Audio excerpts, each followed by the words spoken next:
Today we're going to talk about growing potatoes. Now, you see these potatoes, how they have their beautiful little spuds on them. This is what you want in order to plant them, but these are actually store-bought potatoes, and they actually, I don't know what they do to them, but they spray them with something or they do something in the process to avoid them being able to reproduce, basically, or how they hybridize them, something like that, which is awful. It's just crazy what they do to our food. So that's why it's even more awesome to be able to grow food yourself, and then you don't have to deal with that. So, but they will look like this when you want to plant them, and what you need to do is you need to get potatoes from your local farmer, okay? Because those are not going to be sprayed with some sort of chemical that is going to prevent them from reproducing, all right? But they will look the same, okay? These are some red potatoes that have a nice tuber started. So, and this is the best way to plant potatoes. Technically, I guess you could plant them from seed, but it doesn't work as well as planting them from tubers. Much like how sweet potatoes, you can actually just plant a whole sweet potato in the ground, and then the slips will come up and you can pull the slip off and then plant it in the ground, okay?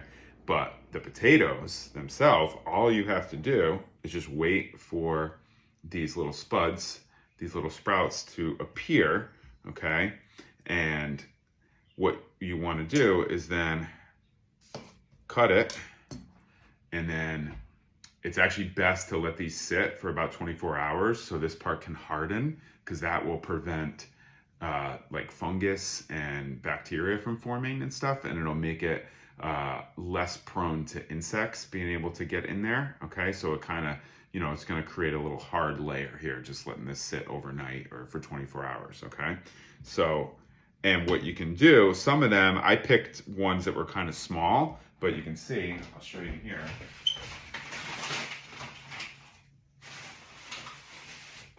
These guys are huge, right? I just happen to let these, I haven't been eating up as fast, these potatoes, so these just happen to go to spud. So what I'm gonna eat these, and I'll probably pull these off before I eat them. But what you can do with these, because these are so huge and they have multiple of these spuds coming out of them, is you could actually cut this. I'm not gonna cut it right now, and you could quarter it, because it's so big, and plant these separately. But because this is like a smaller potato, right?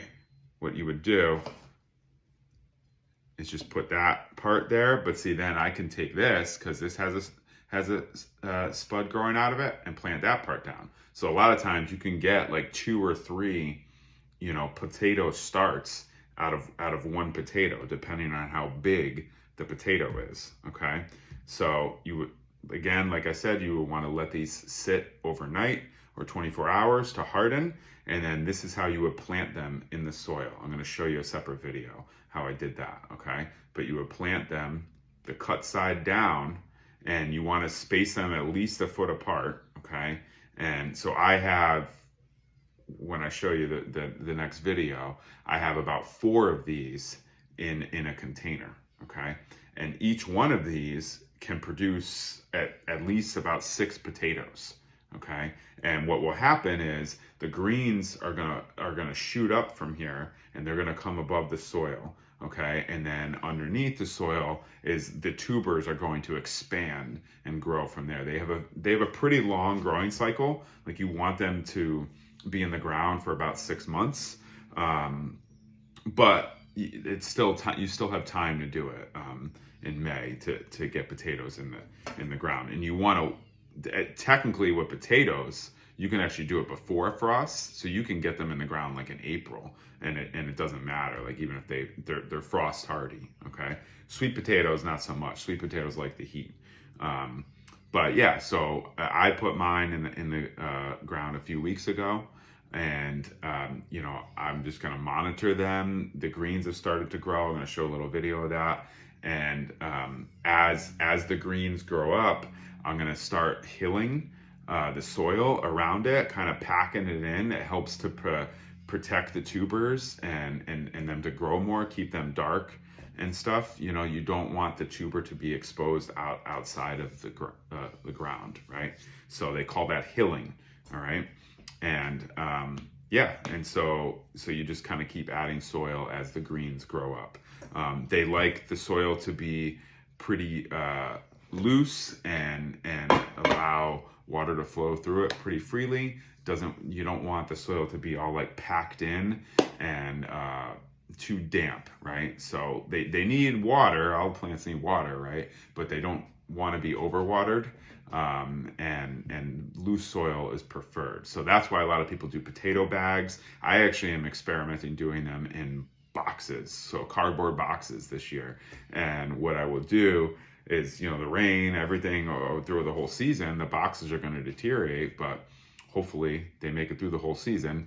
And once I'm ready to harvest them, all I'll have to do is just rip the box open, and it'll be very easy, and all the soil will fall out, and then I can pick out all the potatoes, okay?